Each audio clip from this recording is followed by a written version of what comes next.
In 2014, our goal was to educate and inspire the next generation of young Black leaders. So we set out to find the nation's best of the best to reveal the secrets to success. Our belief is that we should teach the young early the things that we learn late. Our lives are shifting the culture. Our lives are changing the narrative. This is the ShineHard Conversation. Welcome back to another episode of the ShineHard Conversation, Season 4. I'm your host, Johnny Bailey, and this week I'm in Manhattan, New York with finance expert Tonya Rapley. Tonya is the founder of MyFab Finance, and she's been deemed the new face of wealth building by Black Enterprise Magazine, which is really dope. Today she's all the way from LA to talk about what it means to be a money expert, drop some gems about how we can stack our coins, and then share some gems to her personal success. So I'm ready, you're ready. Tonya, it's time to shine. Let's shine. So as people watch us on Instagram or as our journey continues, they see how far we've come, but they don't always know how our journey began. So talk about your childhood and what growing up was like for you. Yeah, my childhood, I can say I had a pretty good childhood. Both my parents were in the military, Okay. So they're both career military, which means that there was a lot of stability for my sister and I. But there were also a lot of expectations imposed. So I do have a sister, a younger sister, and there were a lot of expectations. Like my parents were those parents where I'd be like, but Dad, like I have a job, I'm on the dean's list, I'm taking AP classes, I'm running track, I'm all state. And my dad was like, that's what you're supposed to do. Like my parents always had these high expectations for my sister and I, but they also taught us hard work and integrity early on. So combine that with my military upbringing and living in different places, I mean, it wasn't unusual for us to move like every 3 to 5 years. Wow. And so I was consistently having to make new friends. I was consistently having to reinvent myself, which now as an adult, I understand like how that has served me. Right.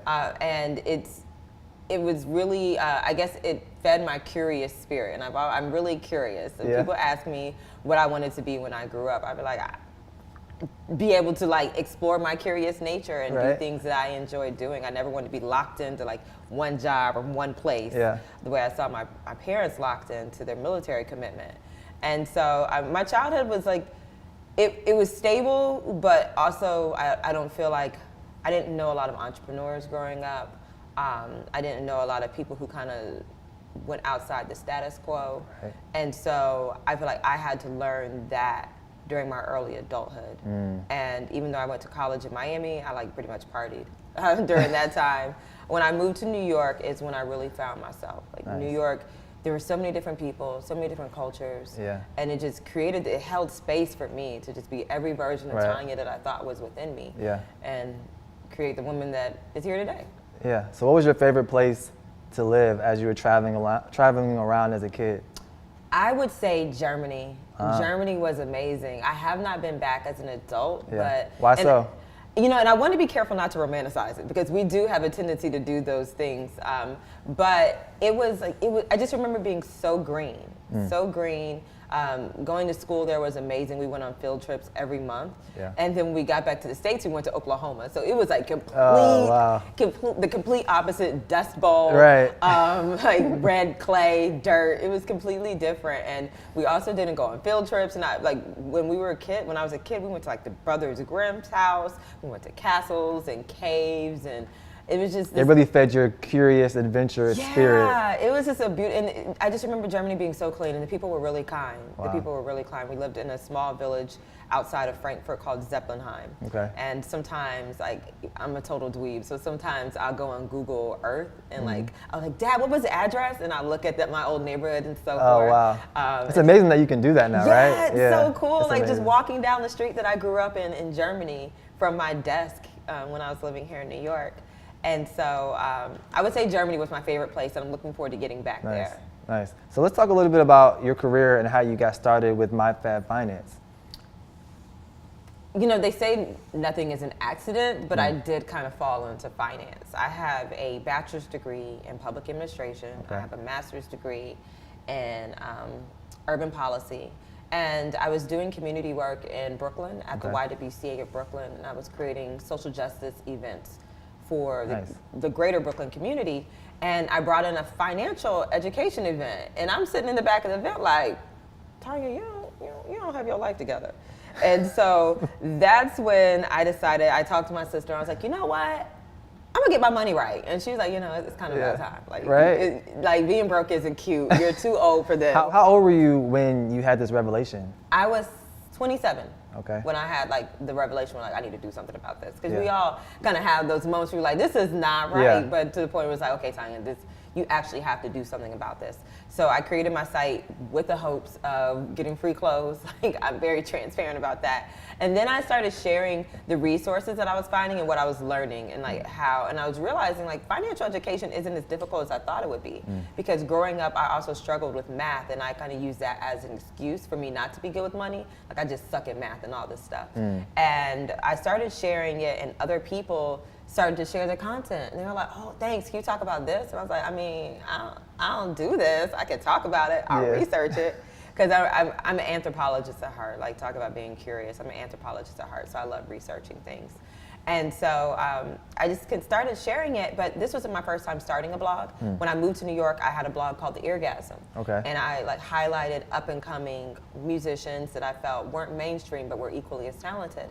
And that blog never made any money. So when I got to starting MyFab Finance and realized I wanted to take it serious, it's like, I want this blog to make money. Like, if I'm gonna do this, I'm gonna do this. If we're gonna talk about money, we're gonna talk about money. Yeah, like, we're gonna talk about money, we're gonna make money too. And so I started researching all the ways that I could start a profitable blog. And it started to grow legs from there. Started MyFab Finance in 2013.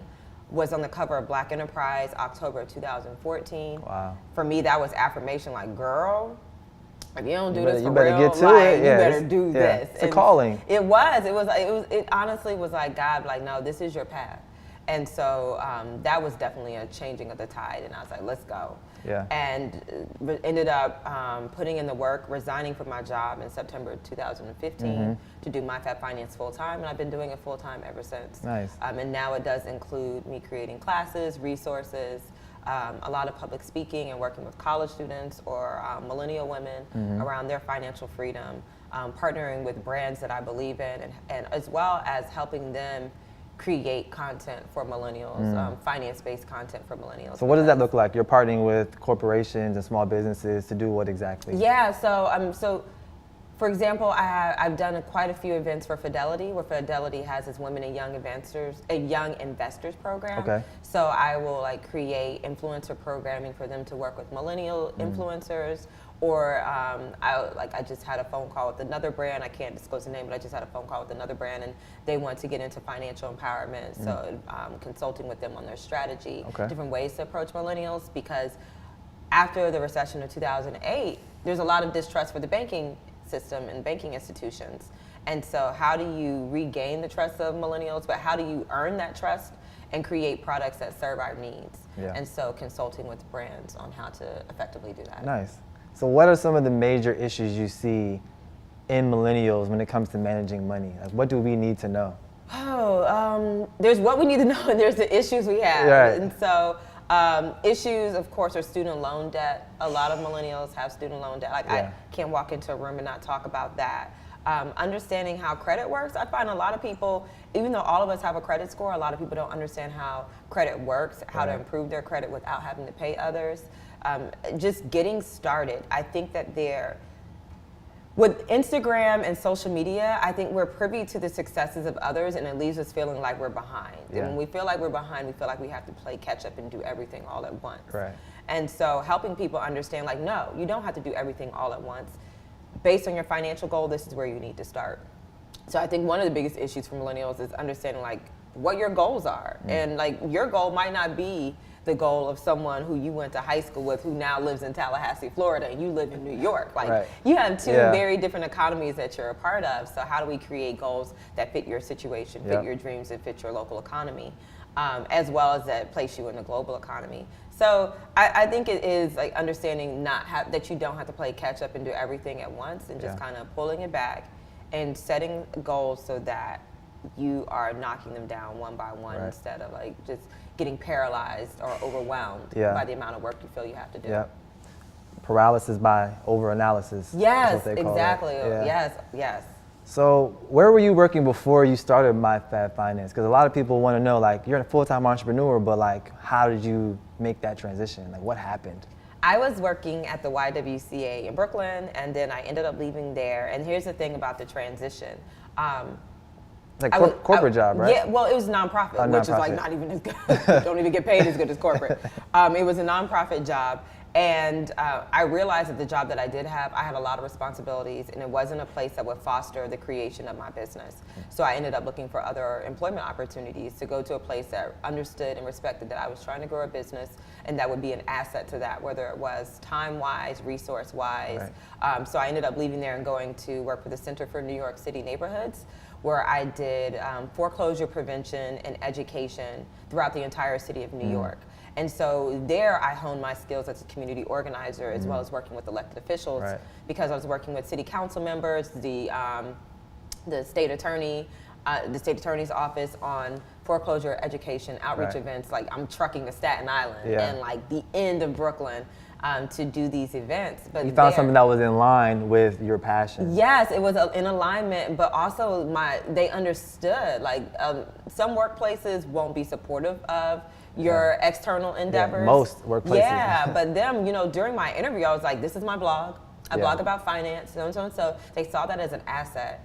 And my executive director was like, well, what classes or what things can you take? So I was taking business writing classes, event planning classes that they were paying for, but they also saw it as a benefit for them, but it was a benefit for MyFab Finance. And so I worked there until I resigned. And it was challenging to resign because it was a great job. Like, it was a different type of nonprofit. My office overlooked the Statue of Liberty. Wow. I had they paid 100% of my healthcare benefits and my husband's benefits. My salary, like right before I left, they had given me a $15,000 raise. Wow. So it was. You walked away from all of that. I walked away from all that because I just felt like, this is cool, but this isn't what I'm supposed to be doing. Right. And yeah, MyFab Finance is what I am supposed to be doing, at least at this time in my life. Right. So how long have you been a full-time entrepreneur? Almost, 2 years. Yeah, I celebrated my 2-year entrepreneurship anniversary in September. Congratulations. It's crazy, time flies. So what is the best thing about being an entrepreneur right now? 2 things. I would say you have control over the money you make. Like, a client can come to you and you say, okay, I want to charge you this for it. Like, you have the ability to assert what you're worth and work on things that you care about, especially the type of entrepreneur that I am, because my projects are changing. So there could be moments where I'm like, I'm not interested in that. If you want me to do that, you have to pay me like the most. Then there are also times where I'm like, I love this project and I'll get on board with it. So it is commanding what I deem that I am worth. And it is the freedom and flexibility. Like, I've been in New York this entire week working, I'll go back to LA, I'll still be able to work. Me and my husband went on our honeymoon to Bali in Thailand, and against his preference, like, I was still working when I was in Bali. Just like a few small things, communicating with my team to make sure things. Let me finish this email. Yeah, I actually I did this challenge called the Banish to Balance Challenge. Okay. Where I'm realizing that a lot of millennials have debt, so it was essentially changing our story as it relates to debt and realizing that debt doesn't have to be part of your story. Okay. So we helped 5,000 women and men pay off $250,000 worth of debt in 60 days. Wow. And this challenge was running while I was in Bali. To be able to do something like that. So you were still managing it, right? Yeah, so I love that. I love the flexibility. I love the opportunity to take my work. I knew I wanted to work internationally, and it was kind of challenging. A lot of people want those roles. So working in nonprofit, there's only a few select roles. So it allows me to create my experience. Like, I'm speaking in the Philippines and in 2 months, and I was born in the Philippines and haven't been as an adult. So to be able to take my work internationally in that capacity and not have to get approval from anybody, that's one of the best things about being an entrepreneur. Very fulfilling there. Yeah. So how are you able to get these partnerships with the corporations or get speaking opportunities internationally? Like, what does someone need to know? Like, how do I do it? Yeah. So it's not what you know, it's not. Who you know, it's who knows you. Like, and I was talking to Drew, I know. Drew is like a mutual. That's my guy. Yeah. Shout out Brand with Drew. Yeah, Drew was like, I say that. But it's true. It's who knows you. And really making sure that I consistently show up for my Fab Finance, for my brand, for Tonya Rapley, consistently showing up so that people, when they're doing their research, I'll often ask people, like, how did you find me? They're like, oh, I did an internet search because my SEO is on lock. And so you look for Millennial Finance Expert, most likely I'm coming up in the first couple results. And then let's talk about diversity. If they're looking for a Black millennial financial educator, financial expert, like, oh, I'm definitely in those like first 3 responses. And so it was, and being very intentional with the SEO and coding of my site, being very intentional about my branding. I'm a Millennial Finance Expert. When you look on Instagram, Twitter, Facebook, if you search any of those terms, you're gonna find me. And then once people see you doing the work, then they know that you do the work. So public speaking, once people saw me speaking and I put myself out there as a speaker, so not just saying like, hey, book me for your event, but here's me in action speaking at Wake Forest University. If you want to bring me to your university, so and so and so, or here's me speaking at Howard, or here's me speaking at Hofstra or Brooklyn College, wherever it may be. Lehigh, I just spoke at Lehigh this year and they were awesome there. And then I hired a speaking coach. Nice. I believe in paying people for their knowledge. Like, that's one thing I've learned as I grow my business. Like, now pick your brain sessions. Like, nah. Like, here goes. Especially when you're an entrepreneur, you're like, I ain't got time. Like, everybody pick my brain. You really don't. You're like, time is money for me. Yeah. And so I don't want you to think I feel like I'm above talking to you, but time is literally money. There's other things that I need to be doing, so you're gonna have to pay for my time. And I believe in paying for others' time. Absolutely. So this year I brought in my first speaking coach that I've been working with throughout the year, and that helped me grow my speaking business exponentially, not just in how to find new clients, which was essentially putting myself in the room with people who book speakers, but also refining my message and refining my speeches and helping me feel more confident as a public speaker, because when you feel confident, you go out there and you just kill it.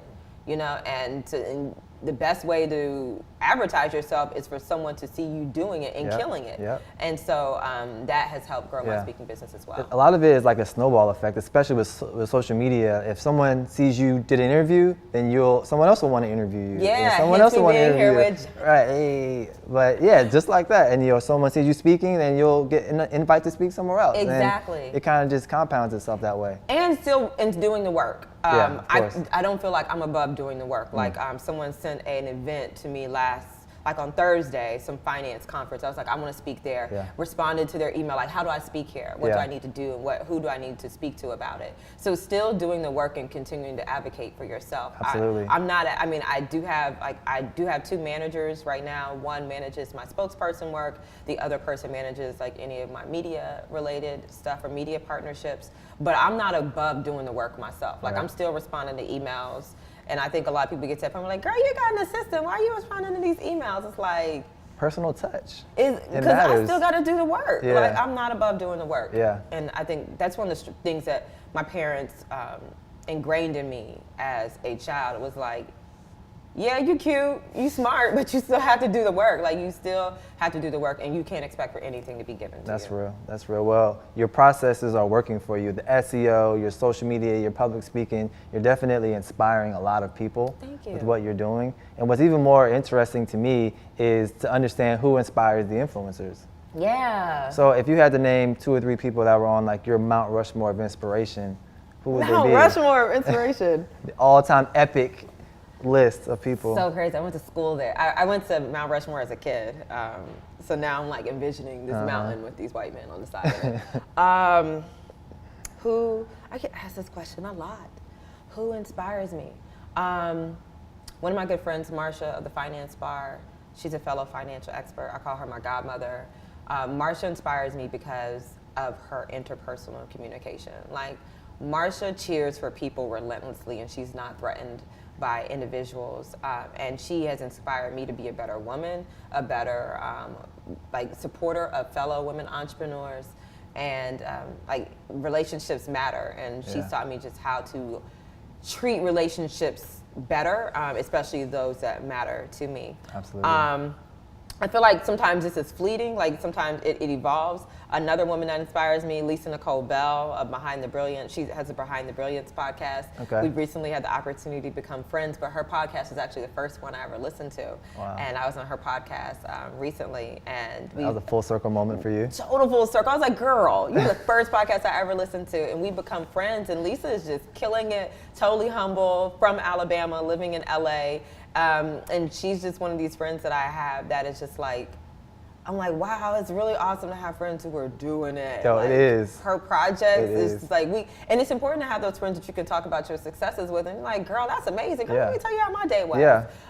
And she's not married to the struggle mentality, and that's really important to have in my life. And she just inspires me how she's just like going big. And then I would say, you know, it's really people around me.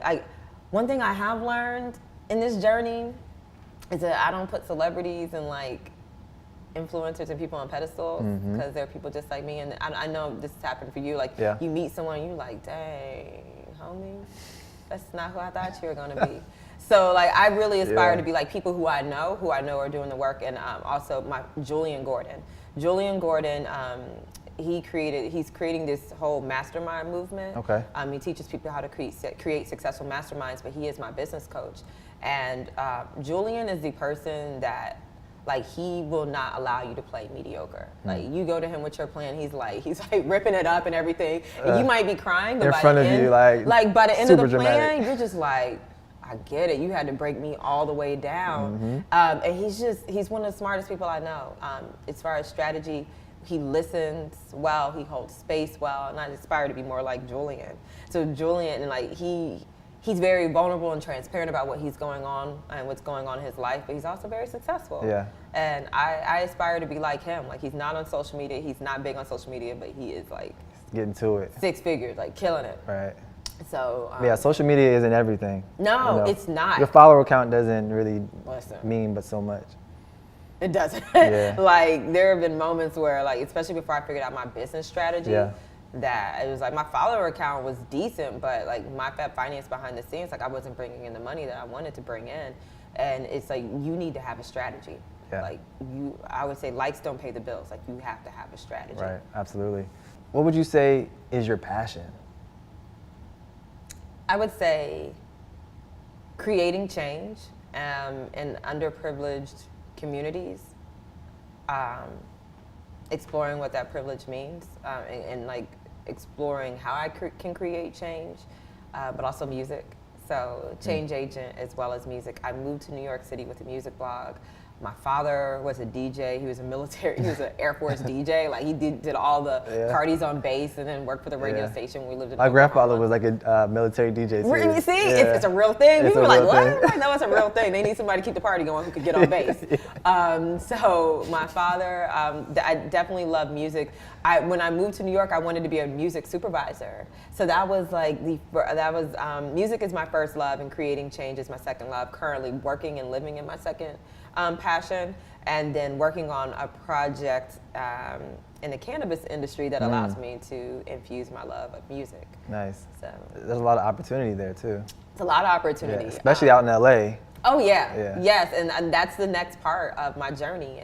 I partnered with 2 women to create something called Can-Inclusive, which is driving diversity and inclusion in the cannabis space. We had our first sold out event in LA this past fall, and we're just looking to grow. We have stock photos, like diverse stock photo imagery, because we realized that there's a stigma associated with smoking, and like that you can't be a successful smoker. And there's also a stigma within the industry that like a person of color who smokes is like a rapper, like a Wiz Khalifa or Snoop.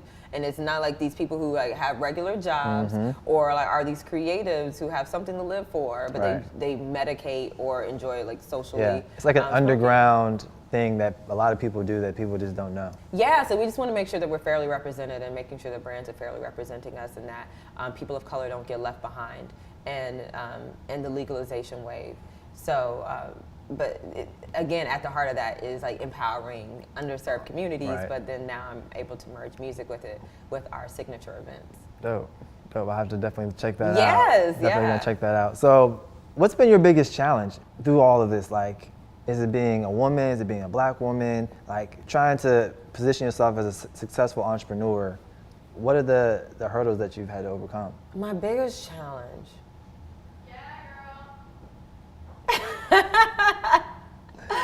I feel like I've been my biggest challenge, honestly. When I first started my Fab Finance and when I first resigned from my 9-to-5 job, just feeling like I didn't have what it took to be a business owner, or like questioning if I had it in me to make money consistently every single month, because I felt like I hate sales. Like, I don't know how I'm going to do this, because you have to sell yourself as a business owner on a regular basis.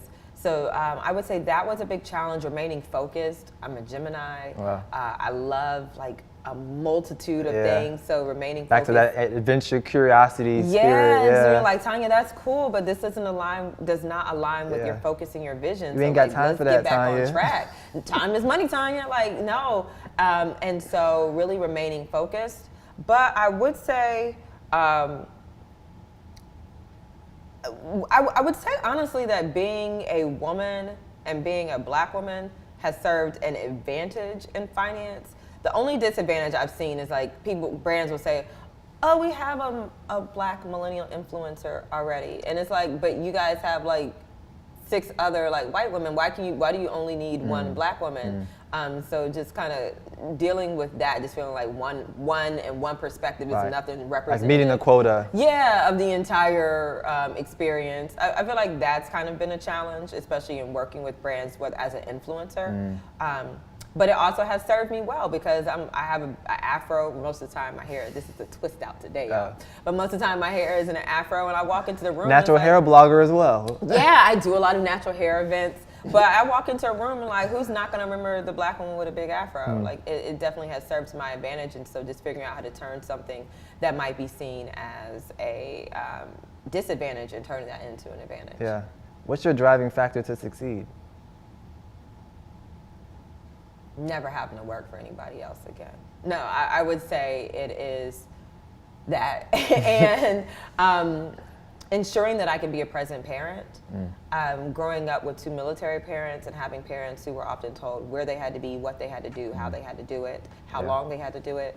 I want to be free to parent my children and be involved in my children's lives and those who I love as much as possible. So for me, success looks like financially being able to support myself while I'm available to people who I love most. That's real. And just like kind of creating my own life. So once you get a taste of freedom, like working for yourself, and you don't want to go back. So that's the driving factor. It's like, I don't want to go back. Right.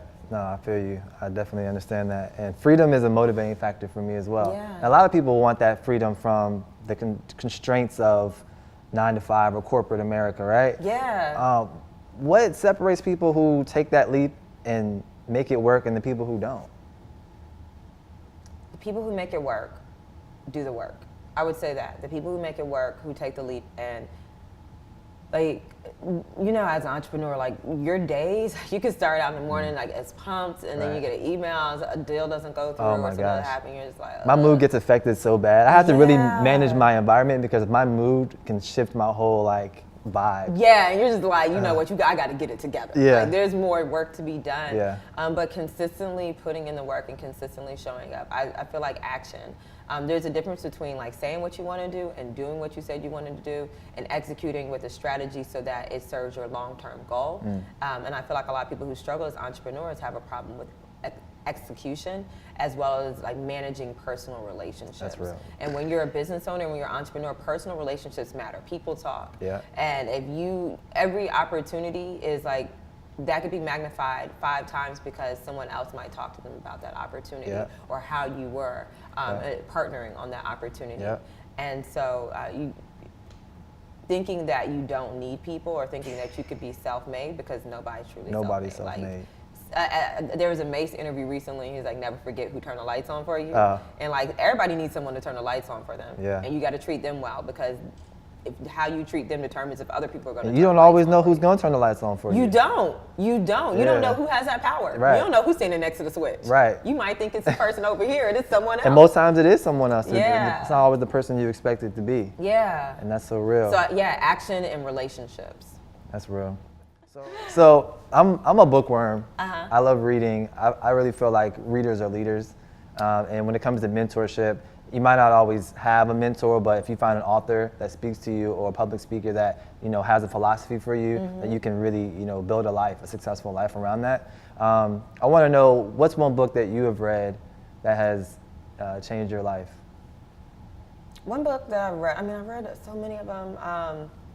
The Magic of Thinking Big. I can't remember who the author of that was, but, excuse me. I read The Magic of Thinking Big like right around the time that I started my Fab Finance. Yeah. And I was on a trip to Paris and London with my mother and sister. And leading up to that trip, I had to beg tooth and nail from my boss to let me off of work. And like basically this vacation time that I already had, she basically made it seem like it was a privilege. I'm like, no, we live in the USA. Like my vacation time is a right. Like that's part of my employment here. And while I was over there, I was like, I'm gonna do my Fab Finance full time. I'm gonna leave here and be able to do what I want and own my time. And I read The Magic of Thinking Big while I was on that trip. And just like all the visions that I've created for myself slowly have come true or in progress right now. And so that book was really powerful. Feel It Real. So I'm really big on spirituality. Feel It Real, I think, is by Denise Coates. Okay. I read that when I first resigned from my job because it's all about putting yourself in the vibration and the feeling that you want to experience. Absolutely. And so that it has frequency. It's all about like being in that vibration of success and being mindful of that. So that book was really powerful for me. And then right now I'm reading Where We Stand by Bell Hooks. Okay. I'm really into Bell Hooks right now as I plan to expand my work more to like speak about class, privilege, and addressing like economic disparities at the root. Yeah. And so that book is like really transforming the way I think and the way I address my own privilege as a Black woman who was raised by two military parents and like understanding that stability was part of my foundation. And that's a privilege in itself, privilege and access to education, opportunities, and like good school systems and so forth. That's a privilege that I have, and not taking that for granted, but also making sure that I'm empowering other communities with the understanding of that place of privilege. That's real. There's so many people who come from diverse backgrounds who follow the ShineHard movement, and they're a part of the ShineHard community. And we bring on amazing young Black millennials like yourself to really lay out a blueprint and help others understand the mindset of how to get to where they are. So what would you say is the keys to becoming a successful entrepreneur or a successful millennial finance coach? I would say that understanding that every experience in your life is part of your toolbox. Okay. You may not use it all at the same time, but understanding how to use those experiences to your advantage. Understanding like sometimes it's your pain and like being truthful about your pain is going to be an asset for your business. Like I'm a survivor of financial abuse and domestic violence, but for my Fab Finance, like that has served me because for one, like I don't feel like my finances would have been as compromised as they were when I started my journey had I not been in that relationship. But it allows me to approach my work from a more compassionate perspective because I spoke about privilege and privilege, like you kind of. It's like that bootstrap. Just pull yourself up by your bootstraps, but not understanding like things happen. Like something happened to me, and being compassionate about serving people in that manner. So understanding that your experiences are part of your toolbox, and you'll use them at different times. Like not expecting people to support you initially. So like they're not gonna see your vision. And they're not. And sometimes people don't see your vision because your vision ain't that good. Like let's be honest, some visions just aren't that good. But sometimes people need to see you show and prove too. Sometimes people, and I was like that. I was a serial entrepreneur, whereas it's like I had all these ideas, and then people were like, okay, like when you gonna do something? You always got one. And I really had to show and prove. So like committing to showing and proving, like. Make people believe, do the work, and like become so unresistible that people have to believe and be so good that they cannot ignore you. Yes, like they have to get on board. Like, man, I see you doing your thing. Like, it's undeniable. For me, like that's one of the biggest compliments when I see family members. Like, man, we see you. It's like, yeah, I'm putting in work. Like, I'm working, doing it. And that's another thing. Like, not just working hard, but working strategically. I think that a lot of people are like, I'm busy. It's like, but is that busy work productive work? Because there's a difference between being productive and being busy, right, and not confusing the two, and like understanding whether or not you're being productive for your business. Right. So I would say I recommend those. Like as far as the blueprint, I mean, I didn't incorporate my business before I started my business because for me I needed to show and prove that I was going to follow through with it. And a lot of people get sidetracked by all the legalities of all the legalities. It's like ain't no point of being incorporated if you're not going to follow through and put in the work. Right. So for me it was I had to like prove to myself and do the work and then focus on like trademarking, focus on the LLC. So yeah, don't be afraid of hard work. And don't be. But when you do that hard work, make sure you're working strategically. Like don't just be in the ditches and the trenches just to say you were in the trenches. Like have a strategic way. Like this is how I'm going to climb up out this trench, and then when I get to the top, I'm going to do this, and this is going to help me go around the trench. Like have a plan. Well, and that's so real. And we want to bring some of your productivity into the ShineHard movement. Hopefully, we can get you on a panel coming up soon, or maybe like a speaking engagement or something. In the near future. But in the meantime, let everyone know how they can find you online and anything that you have coming up. Yeah, so I am uniformly branded on all social media platforms as MyFab Finance or Tonya Rapley. So you type in either one of those, you can find me. I'm MyFab Finance, social media, Instagram, Twitter, Facebook, Tonya Rapley on Twitter and Instagram. And coming up, working on a few exciting things for 2018. I am committed. MyFab Finance's mission is to help millennial women break the cycle of living paycheck to paycheck so that they can do more of what they love. So in 2018, I'm focusing more on the do what they love part because I don't believe in just having money for the sake of saying you have money. I believe in having money so that you can live life to the fullest, but live it responsibly. And so in 2018, we'll be focusing more on that. So if anyone is interested in learning more about what we have going on, make sure you join our mailing list because we have the 1st and 15th newsletter, which goes out on the 1st and 15th of every month. And we often release our new projects, our new classes, and so forth to our newsletter list. Awesome. You guys check her out. Definitely get on the mailing list. I'm on the mailing list, so I highly recommend you guys join as well. You on the mailing list? Yeah. Hey. I'm on there. You never know who's in your mailing list. Like you never know. You just gotta stay consistent with your mailing list. You never know. Yeah. So anyway, you guys can follow me, Johnny Bailey, at @1JohnnyBailey. Follow the ShineHard family at ShineHard Fam. Visit the website to see the variety of industry blueprints that we've been able to document at ShineHardFamily.org. Shout out to Driven Society for allowing us to use the venue here. Follow them on Instagram at Driven Society. And in closing, just do what you love, do the work, keep your head down, and be so good that nobody can ignore you. And that's how you shine. Tonya, thank you. Thank you so much for having me. Our goal is to help young black boys and girls discover their passion and change the world, but we cannot do this without the help of the ShineHard community.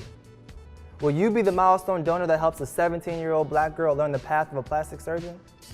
Will you be the keystone donor that helps a 22-year-old graduate break through into the tech industry? We as a community can accomplish so much together, but the time to act is now. Here's what you can do. Scroll down, click donate, and invest in the future of our community. I'm Johnny Bailey, and together we shine.